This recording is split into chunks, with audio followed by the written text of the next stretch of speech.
What is going on, Trash Talkers? We're back with another episode for you. Today's video, we're going to be giving you our predictions for each QB competition in NFL training camp. All that and much more coming your way right now.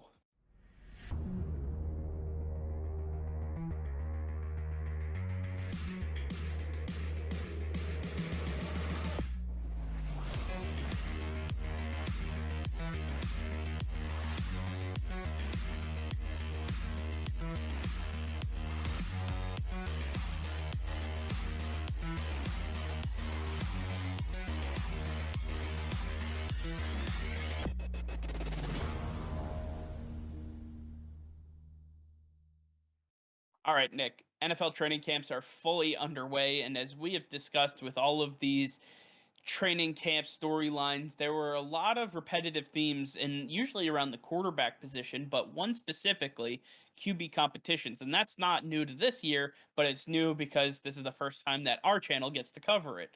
So now I want to take a look at the QB competitions that we have in the NFL and give our predictions. I think the one of the best things to do when you have a QB competition is have a horse in the race. And I like some of these teams too. So let's get started. I want to take a look at some of these teams that have QB competitions. Let's start off with the New Orleans Saints. The New Orleans Saints are in a very interesting position as this is the first year that they don't have Drew Brees, and now they have to figure out, is Taysom Hill the guy? We gave him a massive contract. Or is it Jameis Winston, who had a year under Drew Brees, was a starter in the NFL, and has honestly not looked too bad so far with the Saints? So, what are your thoughts on the Saints QB competition? Yeah, I don't really consider this much of a competition just because I'm not a fan of Taysom Hill as a traditional quarterback. I like him as a utility player, but nothing else. When I watched Taysom Hill last year as a starting quarterback while Drew Brees was injured, Taysom Hill was a dumpster fire. He was not able to complete passes. He wasn't even trusted with a lot of passing plays. They ran the ball for the majority of every game he played, and it just did not work out. He was barely able to score a touchdown in the 4 or 5 games he started for the New Orleans Saints last year. It was incredible how bad he performed as a quarterback. He's fantastic in the role that they have made for him in New Orleans, but he should not play outside of that role. And for that fact, Jameis Winston definitely deserves to be the quarterback. I think he learned a lot under Drew Brees in that 1 year. He has the experience, as you mentioned. I think that he is ready for his second chance at a starting position in the NFL. You know he has the arm. You know that he has the ability to move around and be a solid quarterback for you. He's just got to work on his decision making, and that's exactly what Drew Brees helped him with last year. I believe Jameis Winston is fully ready to take over this job. Yeah, I agree with you. I believe that Jameis Winston gives the New Orleans Saints the best chance to win. I believe that he has all the intangibles to make the quarterback position work. And Taysom Hill being relegated to a utility player, although they gave him that massive contract, I do believe that that's his best role. He needs to be a guy that can be just somebody who can throw the ball on occasion, can run the ball, can receive passes. He can do it all. That being said, I have heard word from Saints training camp that Jameis Winston has absolutely been lighting it up, and he has been nothing except spectacular for the Saints so far. In fact, there was a day in training camp where he lit up the defense and only had one or two total incompletions throughout the day, which is absolutely incredible. And this man is somebody that I can get behind because he threw 30 touchdowns in an NFL season. The problem is that that same season he threw 30 interceptions. So it's a little tough to get away from that fact, but the idea is that if he can learn to protect the ball, he's still going to throw those 30 touchdowns, but maybe he throws even more because he's not throwing the ball to the defense. I think that there's a lot there for him to unpack. Even if he cuts the interceptions in half to 15, that would be such an absolutely incredible feat. And I believe that the Saints would be thrilled to have a 30 and 15 quarterback on under center. All right, moving forward, we have the San Francisco 49ers, and Jimmy Garoppolo is currently listed as the starter on the depth chart with Trey Lance not too far behind. Trey Lance selected as the number 3 quarterback in the 2021 NFL draft, and he comes out of North Dakota State as one of the most highly touted quarterbacks that we have seen in a while. Honestly, he could have gone number one if it wasn't for Trevor Lawrence. That's how much hype is around this guy. And taking a look at where the 49ers were, they gave up the farm to go get this guy. They were excited about the prospect of having him available. And you can't really blame them after seeing what he's been able to do in training camp so far. And we know what Jimmy Garoppolo is. He's made of glass and, he struggles in clutch moments. So outside of that, he's a decent quarterback, but when the heat is turned up and that there's a defense just pressuring him, is he going to get hurt? Is he going to throw an interception? Can he complete passes? There's too many questions surrounding him. So Nick, does Trey Lance end up taking Jimmy Garoppolo's spot week 1? I don't think that Trey Lance is going to take over in week 1. I believe that Jimmy Garoppolo is going to remain the starter for the entire season, not just week 1. He will be the starting quarterback for the entirety of this upcoming season because Kyle Shanahan runs one of the most complex systems in the NFL, and that is not something that you want a rookie quarterback to be undertaking, especially week 1. You want the guy that's been in your system, that knows the playbook, that knows the players, that has the chemistry with the entire offense to be taking those snaps, especially when you're the 49ers and you are still a playoff contending team. You're still trying to compete in the NFL actively. You're not ready to just hand over the starting job. Trey Lance has got to earn it. He will earn it over time, but in doing so, he's also got to learn the playbook. He's got to learn his players. He's got to learn the coaching and how the team runs the offense. There's a lot that he needs to understand still, and it's going to take some time. He will get that job, but it won't be week 1. I believe that Trey Lance will not start week 1, but he will start in 2021. I believe that the San Francisco 49ers are in the most difficult division in the NFL. Not only are they in the most difficult division, but they also have one of the strongest schedules ahead of them this season. So taking a look at all of that, and we went through their schedule and their record prediction, not a whole hell of a lot of hope for them. And honestly, they have some games that could be 50-50, could go either way. At the end of the day, I just don't think Jimmy Garoppolo provides a whole hell of a lot for them. And if they're in a position where they're going to miss the playoffs, why not give the rookie a shot? Let him get some true experience. And honestly, I don't believe that they are a playoff contending team. That's just my opinion. I believe that Jimmy Garoppolo holds this team back. I don't think he's the guy that everybody from New England thinks that he is. I think he's the guy that San Francisco 49ers fans can't wait to get rid of. I think there's a symbiotic relationship between the two, and he's closer to the Niners side than he is the Patriots side. Either way, I just believe that Trey Lance has what it takes to take the job away from Jimmy Garoppolo. He's going to push him hard in training camp, and then when it comes to knowing the playbook and everything, obviously Garoppolo has a leg up, but Trey Lance is not far behind, and he's going to get his nose in that playbook. And you see, come week 7, come week 8, there's a possibility you're going to start hearing some of those rumblings, maybe coming from the players themselves, the coaching staff, maybe some leaks come out. Trey Lance is going to start getting looks at possibly getting number 1 QB reps. All right, moving forward from the San Francisco 49ers, we have the Chicago Bears. Now, Andy Dalton was already said to be the week 1 starter, and that was well before Justin Fields was ever drafted by the Chicago Bears. They never thought they were going to even have a chance at Justin Fields, but guess what? He ended up with them anyway. So, now we take a look. Justin Fields is on the roster, and based on what I'm hearing from training camp, they haven't seen a quarterback like this. They've never had a quarterback like this in Chicago.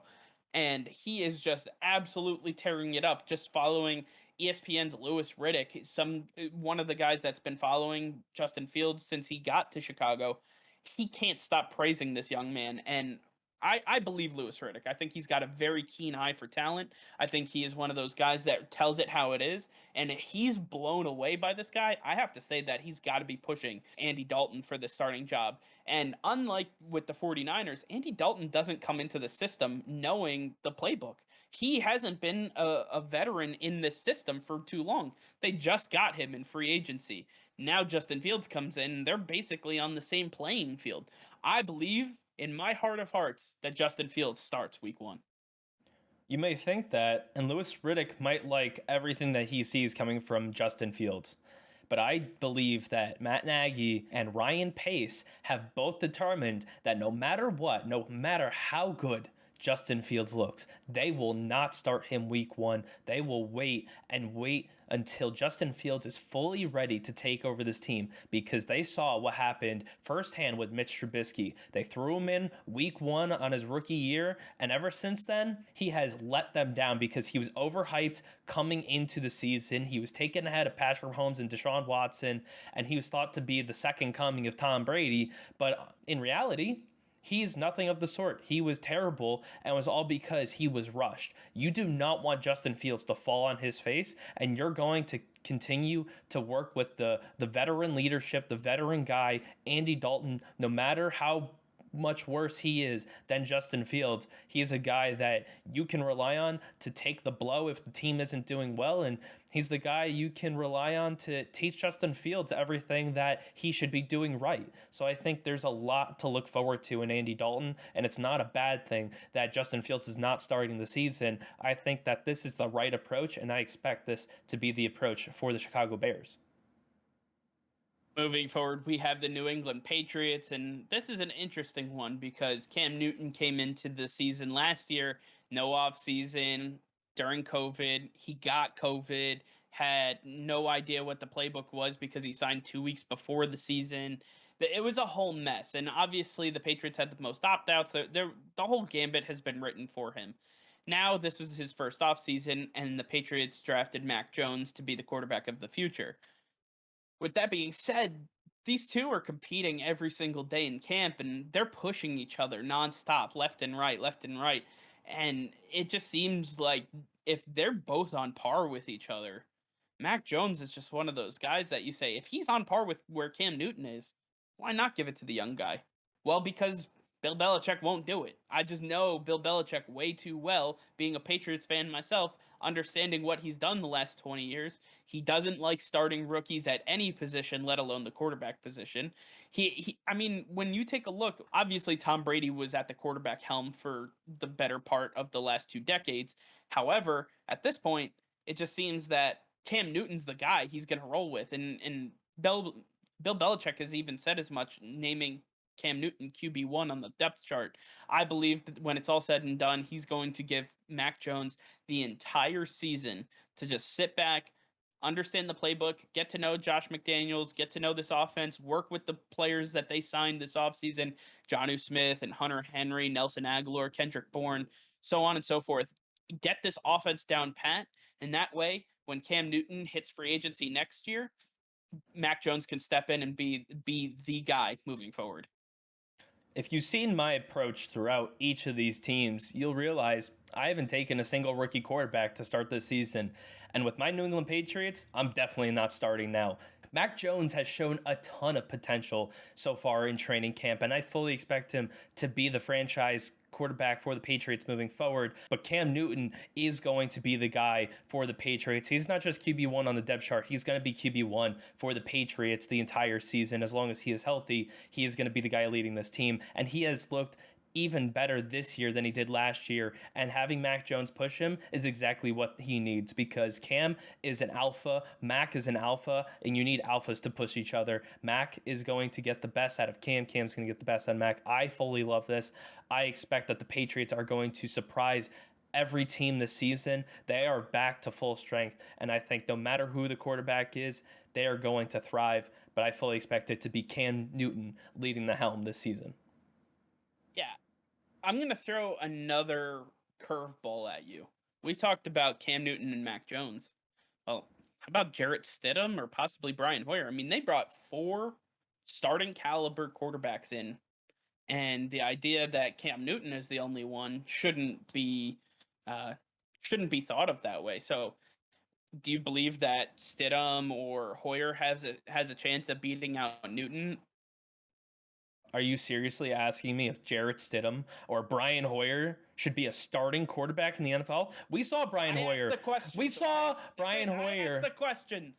We saw Brian Hoyer as the starting quarterback against the Kansas City Chiefs last year. You know how good that went? Jarrett Stidham came in the game. That's how good it went.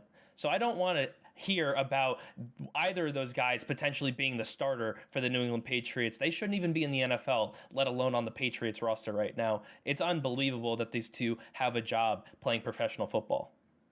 I mean, to be fair, I did banish Brian Hoyer from the entire New England area, and he somehow found his way back. That's just me. But listen, I asked the question, so I had to ask. All right, moving forward, we have our final team, and one that is actually going to be much more of a debate, I think. The Denver Broncos. They went out and got Teddy Bridgewater from the Carolina Panthers. They have a starting caliber quarterback in Drew Lock, who's been there for the last couple of years, but he just hasn't stepped up to the plate. Every time you think he's going to take that leap, he just regresses or he stays the same. And there's nothing that, like, he's just being held back for some reason.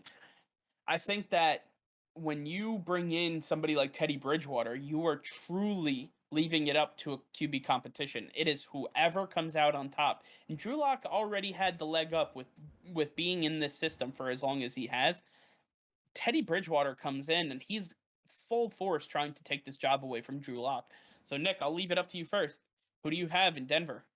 It's admirable for Teddy Bridgewater to come in and try to do everything he can to take over the starting job. But in my heart of hearts, I'm going to be riding with Drew Lock. To me, Drew Lock is the real deal. He's got a ton of potential, and he can really show up on this Denver Broncos roster with the team they have built on this offense if they just give him a little bit more time. He has not had the time it takes for a young guy like Drew Lock to fully develop into a franchise quarterback. He wasn't a top pick in the draft. He wasn't a guy that everybody was oohing and eyeing over in college football. He's a guy who had a lot of potential, and he's still working up to that potential. You just got to give him a little bit more time.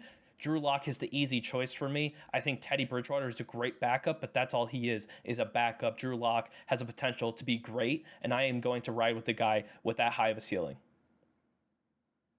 Yeah, I like Drew Lock. I think he has the potential. I think Teddy Bridgewater, he's going to push him to the absolute brink, but when it's all said and done, Drew Lock's arm is going to win this competition. I think he has the better throwing mechanics. He has the synergy with this great group of receivers. He has everything that you could possibly want. And Teddy Bridgewater is no joke. I mean, what we saw in Minnesota, what we saw in Carolina, he's a starting caliber quarterback. He can do it all. I mean, he can run the ball, he can throw the ball, he can command an offense.